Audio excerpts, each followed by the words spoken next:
YouTube के सभी दोस्तों को मेरा प्यार भरा नमस्कार। मैं कविता पटवाल। अब हम चल दिए हैं मंदिर की ओर। ये मेरे साथ है बीना, सुनीता। चलो भाई कहानी सुनते हैं मंदिर। चलो चलो चलो। ये हमारा छोटा सा नन्हा सा काना।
नर्मदेश्वर शिवालय में शिव के सन्निकट की कथा श्रवण कर रहे हैं मेरी माँ।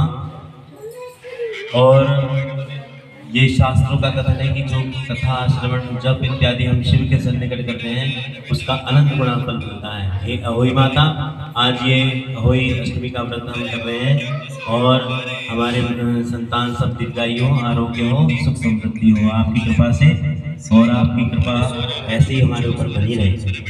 अहोई आटे की व्रत की कथा श्रवण करते हैं। पहले साहूकार की स्त्री घर की लीपा पोती के लिए मिट्टी लेने को खदान में गई और खदान में कुदाल से जब वह मिट्टी खोदने लगी तो दैवयोग से उसी जगह एक सेहे की मांद थी। सहसा उस स्त्री के हाथ से कुदाली सेहे के बच्चे को लग गई, जिससे सेहे का बच्चा उसी क्षण मर गया। और वह हत्या हुई देखकर उस स्त्री को बहुत दुख हुआ, परंतु अब क्या हो सकता है, वह स्त्री पश्चाताप करती हुई अपने घर आ गई और कुछ दिन के उपरांत उस स्त्री का लड़का मर गया। फिर दूसरा, फिर तीसरा, अर्थात 1 वर्ष के अंदर उसके 7 पुत्र मर गए। और इस पर वह स्त्री रात दिन अत्यंत दुखित होकर रहने लगी। और एक दिन उसने अपने पड़ोस के स्त्रियों से रो रो कर कहा कि मैंने जानबूझकर कोई पाप नहीं किया। हाँ, एक बार मैं मिट्टी खोदने को खदान में गई थी और जब मिट्टी खोदने में सहसा मेरी कुदाली से एक सेहे का बच्चा मर गया था। तभी से 1 वर्ष के भीतर ही 7 लड़के मेरे मर गए। और यह सुनकर उन स्त्रियों ने धैर्य देते हुए कहा कि तुमने जो ये बात हम सबको सुनाकर पश्चाताप किया है, इससे तेरा पाप आधा नष्ट हो गया है। सो अब तुम अष्टमी को, उसी अष्टमी को, जिस अष्टमी को सेहे का बच्चा मर गया था तुम्हारी कुदाली से, तो तुम उसी अष्टमी को भगवती की शरण लेकर सेहे और सेहे के बच्चों का चित्र बनाओ और उसकी पूजा करो। चित्र बनाकर उसकी पूजा किया करो और क्षमा याचना करो।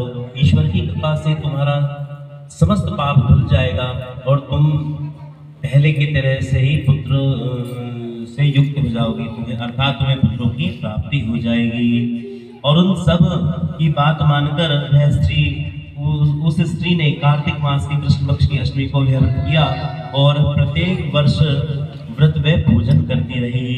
फिर उसे ईश्वर की कृपा से 7 पुत्र प्राप्त हुए और तभी से इस व्रत की परंपरा चली आ रही है। बोले अहोई माता की जय। अहोई माता कर न सके सोई करे माता मैया जय होई माता तुम बिन सुख न होवे पुत्र न कोई पाता मैया खान पान का मैं खान पान का मैं न होई माता शुभ गुण सुंदर योग का पीर होई माता होई मैया की जय हरि ओम जय देवी